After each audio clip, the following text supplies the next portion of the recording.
Hi there everybody, it's Rarity here from inkybutterfly.com.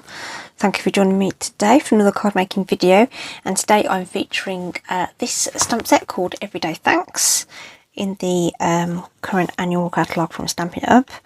It's a really nice little cute set which is great for like teacher thank yous and sports coaches and stuff, and of course the key workers and stuff. So I thought I'd use that today as something fun to do, a little bit outside my normal thing to make, but I kind of had this idea in my head to make this cute card with the crayons or pencils, whichever you want to. I suppose it depends how you colour them as to whether they are pencils or crayons, I guess.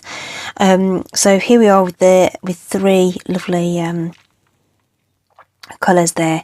So this is Blueberry Bushel, Real Red and Shaded Spruce that I've used for the main colours on the crayon there, and I've just got that stitched with whimsy in the background there, just to make it look like, you know, fun sort of scribbly lines and that. Okie dokie, so it's really nice and simple card today. So we've already got a card base already done. So the background is cut into with a set of dies called Stitch with Whimsy. Okay, so you get 6 dies, I think. 1, 2, 3, yes, 6 dies.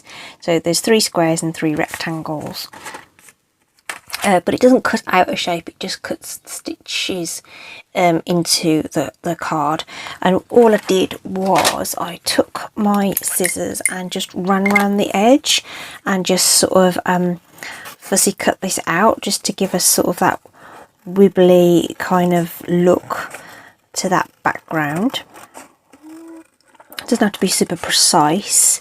And then the other thing that can help you with the cutting out is that the die actually sort of presses into the cardstock and kind of leaves a little ridge, so you can follow that round as well if you aren't sure how close you need to go.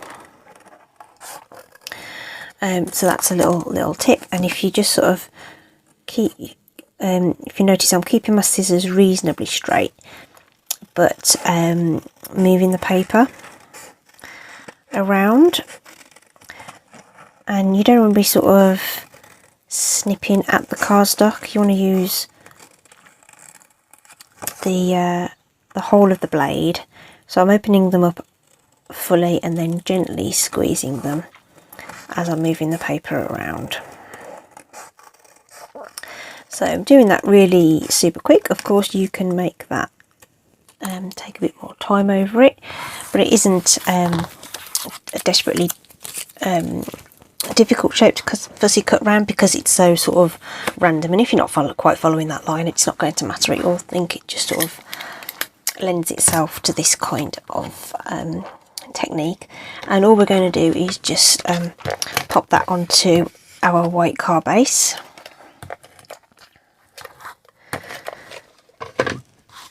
Just here.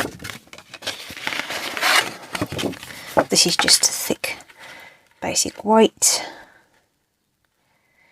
For the UK cards, you will find that they are a little shorter and wider than our usual dimensions, because they are sized for American A2s really, but we can make it work. So that's how I did the background. I've already done 2 of the crayons already. This is using Lemon Lime Twist and Lemon Lolly, so those are new colours in the Stampin' Up range, which came out with the new catalogue. We had that colour refresh. I'm just sort of just making sure that edge was covered, because I just saw that there was just a little bit of a white edge showing there from where I fussy cut that out, but I'll show you how to do that again in a second. Okay, so those 2 are already done, so we need to do one more for our card and stamp the sentiments. So we're just going to use Tuxedo Black Memento ink for that. So we want our sentiment, that we want to die cut out. So I'm just going to pop that in down there. Firm pressure straight up and down, or down and up, I probably should say. And then same with our crayon or pencil. Light tapping on there. And again, just some firm, even pressure straight down. Firm pressure and just hold it down and lift up, and you'll get a beautiful image every time. The red rubber cling stamps are really deeply etched, so you can see how deep that rubber is. You're going to get a really great impression every time. Okay, so that's our little bits and pieces done there. So to colour in our crayon, so we've got a few things that I've kept the same on all of the cards, that including the original, and that was how to do this little line here at the edge of the sort of eraser section there. So I kind of wanted that to look like it was gold, so I've actually used wild wheat, which is a new in colour, to do that. So I'm just popping on some of the light wild wheat there. Then I'm going in with the dark marker along the sort of this thirds on the pencil. So I'm using those outer thirds to give myself the line to which I'm going to pop my shade in, and we're just going to pop a little bit more light there, just at the junction there, to help that blend through. And that's going to give us the shade on there. For the eraser and the sort of the wood part of the nib there, I'm going to pull in these markers, which are part of the shades set, that are kind of designed to be sort of skin tone. So these have numbers on them rather than actual colour names. So the lightest one is this SU 1000, and then you go 900, 800, all the way up to 100, which is the darkest one. But this lighter one is kind of a little bit on the pinky side, so I'm going to use that as my light colour on my eraser. Just pop that in there. Then I'm going to go to the 900 and do exactly the same. Just come in on those outer thirds there to pop some of that shade in there. And again, just to help that blend in, if you just kind of help that sort of junction there with the lighter colour ink, they'll start to work together and blend in. And then the sort of wood section, I'm going up to the 800, next marker up, and we're going to put on one layer of this, like so. But we're going to actually pop more of this down the sides here and kind of layer that up. The more colour you pop down, the darker it will become. Just didn't like the look of the next marker up to add any definition to this, so I'm just using the marker itself just to help us create some shade by layering that colour up. Okay, so that's how we're doing that one. And then I had to think about what colour I was going to use. So I still wanted to use one of the new colours, just because, you know, the new colours are just so much fun to use. So I've actually brought in Bubble Bath. So we've got these sort of citrusy colours here, but then we're going to go with Bubble Bath. So we're going to start with the dark marker. And we're going to pop the pencil lead in, like so. And just do that quickly, and then we're going to have some shading sort of towards the outer edges of each of those sort of panels, if you like.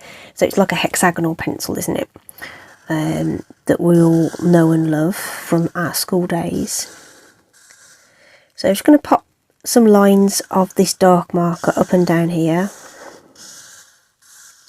Now I just counted 5 there.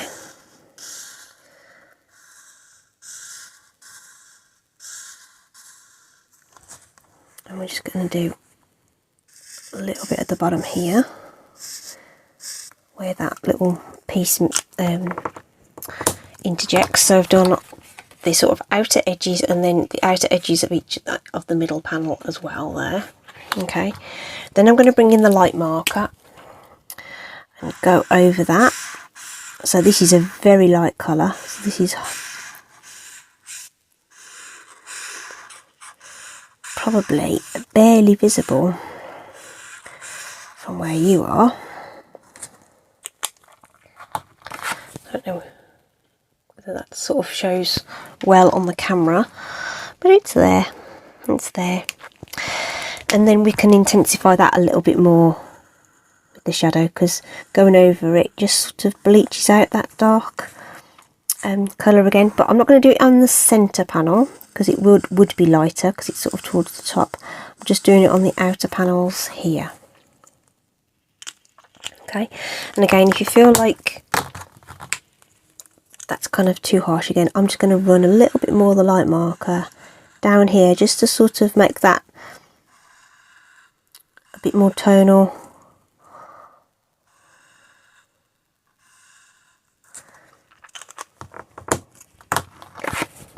Okay, so we've got sort of a lighter section right down the centre of the crayon, and then towards the right hand side, no, left hand side of that one and the right hand side of this one, just to try and give it that kind of illusion of being three-dimensional. Okay, so I hope that was okay. Followed what I was doing there. The sentiment is going to be cut out with one of these dies, which is the Something Fancy dies. These were in the mini catalogue and they carried over, which was really, really cool because these are great label dies, which are quite nice and generic. So we can get that die cut out.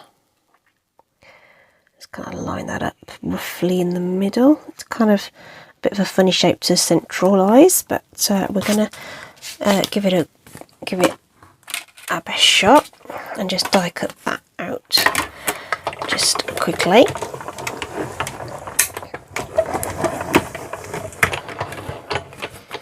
It takes a moment or two, and use whatever die you like to fit the sentiment. This was the one that I chose, and if you've got a punch that will do it, then that's fine too. So that's our sentiment done, just in tuxedo black ink. And then the crayon itself, we're going to fussy cut that out as well. So I'm just going to chop off this excess cardstock there.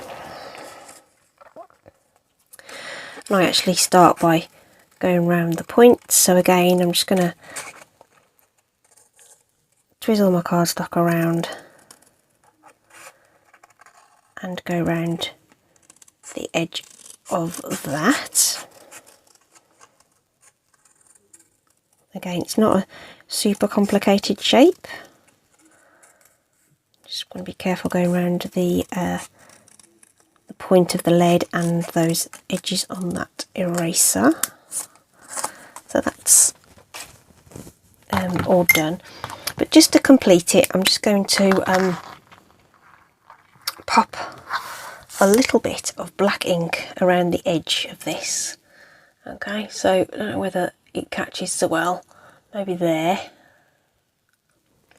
And I'm going to use the marker just to colour the edge of that cardstock. So I hope you can see what I'm doing.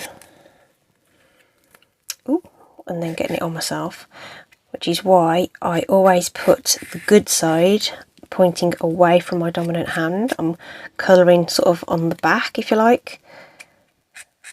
You'd have it the other way around if you're right-handed, because if you slip, you're going to ruin your colouring on the front. Okay, so that just helps you cover any it's water-based ink, that will come off really easy. Look, it's mostly off already. So that will help that look a bit more complete, and you don't have that white core, which can look a bit funny when you've done your colouring and stuff. So I'm trying to decide which way round those are going to go. I feel like I want to separate the yellow and the green because they're both quite citrusy colours, so I think we're going to go something like that. Just popping some dimensionals onto the back of these. This is going to give it the lift that we want. Onto our card, and all we've got to do is pop that onto our card base. Okay, so I'm going to position the sentiment first, just eyeballing, getting it roughly inside those stitched areas, and then I'm going to start with the central element. I may getting the back of those look really hard. It's not hard at all. And then we're going to pop in our crayons. Now I've chosen to do mine all nice and neat and tidy, but we could have them running down the side of the card. We could have them all higgledy-piggledy. I've only done 3, you might want to do more. Entirely up to you. And then, like I say, I've done mine as crayons. You might want to do them as sketch pencils or something. But that's it. That's my little card for today. Something really nice and simple. And that is using the Everyday Thanks stamp set. Hope you've enjoyed that. Links are in the description. Lovely to see you again. Take care, stay safe, and I'll see you again soon. Bye.